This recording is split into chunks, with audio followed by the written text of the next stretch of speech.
In April 1945, the BBC broadcast a report that chilled the blood of television viewers. The story in question had its origin in Germany, in the Bergen-Belsen concentration camp, which was one of the most important of the Third Reich. Journalists had recorded the moment when Allied troops arrived at the site and found thousands of bodies piled up on the ground, unburied, rotting in the open. In a quavering voice, the BBC announcer described the scene as follows: "Here, on this piece of land, lie the dead and dying, the living resting their heads on the corpses. Among them move emaciated people who look like ghosts, who haven't eaten for months, walking aimlessly, with their eyes lost on the horizon. Babies were born in this place, but these poor creatures had no chance of surviving in these conditions." A maddened mother yelled at our English soldiers to give her a bottle of milk for her child, but the child in question had been dead for days in his crib. Rarely had the British population encountered such horror. Immediately, they began to wonder who was responsible for this barbarity and when they would have to pay the consequences. The answer to these questions came a few months later, when the Allies arrested Bergen-Belsen's commanding personnel and put them on trial. It was then that the truth came out: many of the murders had been committed by young women affiliated with Nazism. Beneath the apparent innocence of his youth, lurked monsters capable of subjecting prisoners to hell. Do not move from your screen, because in the next few minutes we'll tell you the story of these women and the punishment they received for their crimes. The Bergen-Belsen camp opened its doors in 1940 in northern Germany, and in its beginnings it was designed to contain prisoners of war from the Allied countries. However, shortly after the SS took control of the site and decided to modify its functions. From this moment on, it began to house Jews, political opponents of Nazism, Gypsies, and Slavs. Inside the camp, the different groups were divided according to their origin, so that the Jews were separated into one camp for those who came from Poland, another for those from the Netherlands, and another for those of Hungarian descent. The same criteria was used to divide the other communities. As in all concentration centers, the inmates were forced to perform forced labor to help German industry. In the case of Bergen-Belsen, they had to work as slaves in a leather recycling factory, where each person was given shoes from which the reusable material had to be removed. In August 1944, the establishment began to receive women. Thousands of young people, adults, and old women were confined inside, and it is known that Anne Frank found her end here. The female population of the camp was subjected to the same deplorable conditions as the male. Most of the problems were caused by overcrowding. Bergen-Belsen was full, and there was no room to accommodate more people. This, however, was not an inconvenience for the Nazi hierarchs, who did not care about the comfort of the prisoners and even enjoyed seeing them suffer. Soon the food available to the inmates ran out, and those who did not die of malnutrition were stricken with terrible diseases. Dysentery, typhus, and tuberculosis spread among the prisoners and decimated their numbers. Faced with the catastrophe, the reaction of the Nazi guards was to execute the inmates, with the aim of eliminating the human surplus and restoring balance. In April 1945, with Nazi Germany almost defeated, British troops arrived at the Bergen-Belsen camp. As we told you at the beginning of the video, when they entered they found 13,000 unburied bodies and 60,000 inmates starving and on the verge of death. The staff who managed the establishment were arrested and taken into custody until, 5 months later, the trial began to determine who had been guilty of the crimes committed there. Beginning in September 1945, dozens of SS members were questioned by prosecutors. Those who witnessed the event were shocked to see that those responsible for a large part of the crimes were young women. One of them was Irma Gries, just 22 years old, who had earned the nicknames the Beast of Belsen and the Hyena of Auschwitz. Gries had worked as a prison guard in several concentration camps, and in all of them she displayed the same sociopathic behavior. She was personally in charge of choosing those destined for the gas chambers, and on occasion she beat defenseless inmates to death with her bare hands. One of her favorite pastimes was to unleash hungry dogs on her victims, who were torn to pieces by the animals. Another of Bergen-Belsen's prominent torturers was Elisabeth Volkenrath, 26. who had commanded the women's section of Auschwitz, in her record. She liked to play with the lives of the prisoners, whom she subjected to torture, beatings, and executions. According to certain witnesses, she had gone so far as to kill an old woman by pushing her down a staircase. Among the defendants in the trial, there was also Johanna Bormann, known as the Woman of the Dogs, since she shared the same passion as Irma Gries for letting the inmates be devoured by her dogs. The jury ruled that the crimes were so heinous that they deserved the death penalty. 10 other SS guards, however, were sentenced to prison, as there was insufficient evidence against them. On December 13, 1945, the scaffold was prepared for Gries, Volkenrath, and Bormann to take their last steps. The person in charge of the execution was Albert Pierrepoint, a professional executioner who had the habit of interviewing the sentenced and taking their body measurements, to calculate the exact length of the rope that was to hang them. In his memoirs, Pierrepoint gives details of what the meeting with each of the women was like. Her brief moment with Irma Gries went as follows. When we opened her cell, she came up to us laughing. She looked like the type of girl you want to date.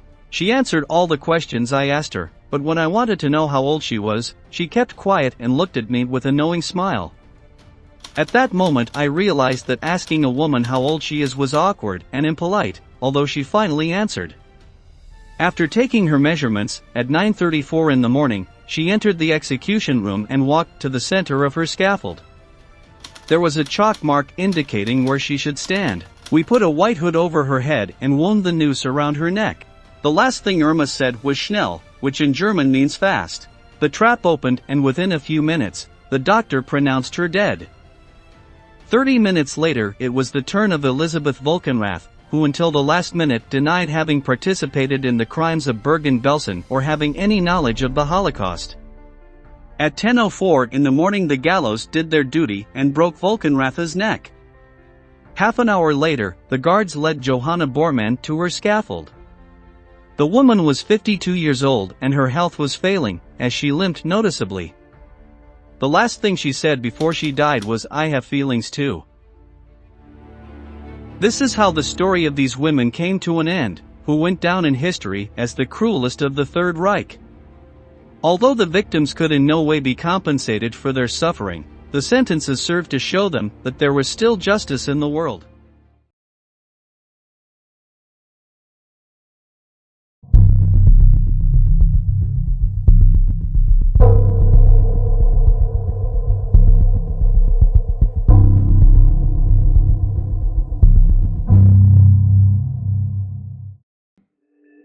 I remember one of the guards, Dorothea Binz, walking through the camp. I can still see her before my eyes. The day when an exhausted prisoner passed by her, stumbled, and fell is etched in my memory. With great effort, she got up and staggered away. Such a scene was enough for Dorothea, who called the dogs and set them upon the helpless inmate. They were wild, fierce beasts, trained specifically to tear apart the victim until they ceased to breathe. This is the testimony of Olga Golovina, a survivor of Ravensbrück, a concentration camp notable for being exclusively for women. Here, the female guards had free rein to indulge their darkest impulses. The result was an array of aberrant tortures, ranging from simple yet forceful beatings to dismemberment with axes. Eventually, the bloodbath came to an end with the conclusion of the Second World War, and those responsible for the atrocities received their just punishment. Today, in this new episode of Military History, we will tell you all about the executions of the guards of Ravensbrück. Ravensbrück began official operations in May 1939. Its construction was ordered by Heinrich Himmler, the leader of the SS, to have a place to house the female population. The camp was located in northern Germany, just 90 kilometers from the city of Berlin. Initially, around 2,000 women accused of opposing Hitler's regime were imprisoned there, among whom was a group of 50 Jehovah's Witnesses. They had been arrested for distributing propaganda, claiming that the Führer was the incarnation of the Antichrist. Their audacity had cost them their freedom. Other prisoners included communists and former members of the Reichstag, the German parliament. although not only political enemies of Nazism were taken there. Prostitutes, gypsies, criminals, and homosexuals were also considered dangerous to German society, and therefore were sent to the camp. The population of the facility increased to the point that just 8 months after the start of the Second World War, its maximum capacity had already been exceeded. The inmates lived crowded in dirty barracks, dressed in rags, starved and ravaged by diseases. Let's hear the testimony of Agnès Postvenet, who was sent to Ravensbrück for being part of the French resistance. She remembers her first impression upon entering the site. Seeing those disfigured gray women with vacant stares scared us. Suddenly, we felt that we were entering a zone of death. On the other hand, the site was notable for the fact that there were 150 female guards, whose job was to supervise the inmates and ensure that they maintained order. Like in other concentration camps, the guards were trained to rid themselves of their feelings. They had to harden their hearts and see the prisoners as beasts to whom no mercy should be shown. A survivor of the camp describes it this way: "They didn't shoot the women, instead they aimed to make us die of sorrow, hunger, and exhaustion." When we arrived at Ravensbrück, the first thing I saw was a cart full of stacked corpses. Their arms and legs hung outward, and they had their eyes and mouths open in a grimace of horror. They dehumanized us. We felt that even cattle had more value than us. The guards were not only complicit in everything that happened there, but often directly responsible for the abuses. One of the most hated was Emma Zimmer, who began working in the camp in 1939, shortly after its opening. She was one of those responsible for selecting the women who would go to the gas chambers, which made her the target of hatred from the inmates.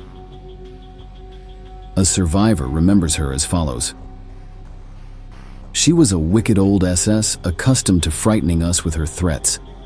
With her sadistic tone of voice, she would say things like, for example, 'I will report you and then you will go far away. Do you know where?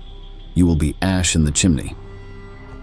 We feared her and at the same time detested her." Another guard was Greta Buzel, known for her absolute lack of empathy with the prisoners. On one occasion, she was heard saying the following: "If any of the prisoners are too tired to work, they should be sent to rot." Interestingly, she had studied to be a nurse and help others, but fate led her to work in a concentration camp where her task was to prepare women to die poisoned with the lethal gas Zyklon B. However, the most hated guard in Ravensbrück was Dorothea Benz, a woman whose cruelty exceeded all imaginable limits. She entered the camp for the first time in 1939 after volunteering to work in the kitchen. At that time, she was 21 years old, and no one suspected that a young woman with such an innocent appearance would become a true monster. In late summer 1940, she was promoted to the position of subdirector of a cell block, which meant that the inmates were at her disposal. It was at that moment that she unleashed her cruelest side and acquired the taste for savagely beating the prisoners until they were on the brink of death. In 1944, her inhumanity was rewarded with a new promotion, this time to the position of Oberaufseherin, meaning chief supervisor of the concentration camp. Her power was absolute, and although she had other direct superiors she had to obey, the truth is that she was allowed to do as she pleased. Dorothea would inspect the prisoners twice a day. The women had to line up in the courtyard for hours without being able to move, regardless of whether it was sweltering hot, bitterly cold, pouring rain, or they were exhausted from hunger. They couldn't speak, sit, look at each other, and certainly not gaze upon the guards. The process lasted a couple of hours until every inmate had been called by name to confirm their presence and prove that none had escaped. The photograph you are currently seeing shows Dorothea in her work uniform, standing next to her gigantic German Shepherd. The dog was trained to attack at the signal of the supervisor, something that, as we saw at the beginning of the video, happened frequently. Binz had little patience for those who broke the rules, no matter how insignificant the infraction. A woman with improperly fastened clothes, or who accidentally dropped a crust of bread to the ground, could receive dozens of lashes as punishment. Dorothea used to walk with a whip in one hand, scanning the prisoners from head to toe, looking for any excuse to strike them. Next, we will hear the testimony of Dagmar Hajkova, a Czech survivor of Ravensbrück, who witnessed one of the supervisor's most brutal crimes. Dorothea noticed a woman she thought wasn't working hard enough. She approached her and slapped her to the ground. Then she took an axe and started hacking at the inmate, until her lifeless body was nothing but a bloody mass. When she finished, Dorothea wiped her shiny boots with a dry piece of the corpse's skirt. She mounted her bicycle and pedaled back to her quarters unhurriedly as if nothing had happened. The guards continued to behave like angels of death throughout the war, although their reign of terror was approaching its catastrophic end. In the spring of 1945, as the Third Reich was cornered, the Red Army of the Soviet Union launched a sweeping advance into German territory. On April 30th of that year, they reached Ravensbrück and liberated the 3,000 survivors who were still imprisoned there. In the following weeks, the camp guards were identified and arrested by the Allies. Immediately, a trial against them began. Evidence of their crimes was collected, and witnesses who could testify to the abuses were sought. Greta Bösel and Emma Zimmer, whom we mentioned earlier, were found guilty of committing war crimes related to the mistreatment of prisoners. They were executed by hanging on May 3, 1947, and September 20, 1948, respectively. The fate of Dorothea Binz, the all-powerful supervisor of the concentration camp, would not be much different. In April 1945, upon learning that the Soviets were approaching her position, she decided to escape on her own. She was aware that if the Russians caught her, she could consider herself dead, so she risked everything in a desperate escape. She only made it to Hamburg, where she was quickly identified by a patrol of the British Army and taken into custody. The trial against Dorothea and other officers of Ravensbrück lasted 2 years, and in the end, the former supervisor was sentenced to death by hanging. What you are seeing now is the filmed record of the moment when the accused heard their final sentence. There, identified with a sign bearing the number 5, was Binz. In April 1947, while awaiting death, Dorothea attempted suicide by cutting her veins. However, she was saved by the guards who intervened just in time to prevent her from escaping justice. On May 2nd of that year, she was led to the gallows, where she was forced to stand on the trap door. A black hood was placed over her face and the noose was tightened around her neck. Then, the executioner activated the mechanism. Dorothea Binz fell through the hole, and her neck broke instantly. Thus, the story of the torturers of Ravensbrück reached its grim conclusion.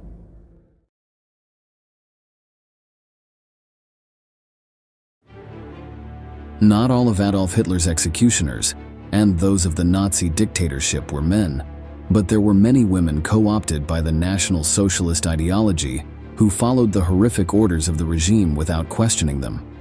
However, among all the sadists who patrolled the streets of the largest concentration camp in history, Maria Mendel stood out. None of the prisoners under her command dared to look her directly in the eyes or to stop doing their work, much less to contradict her orders, since doing so meant an unbearable death. In this video, we will tell you the story of a brutal and bestial woman who ended the lives of more than 500,000 people, including women and children. Welcome to Military History. January 10, 1912, is a date marked in red on the calendar of 20th century history.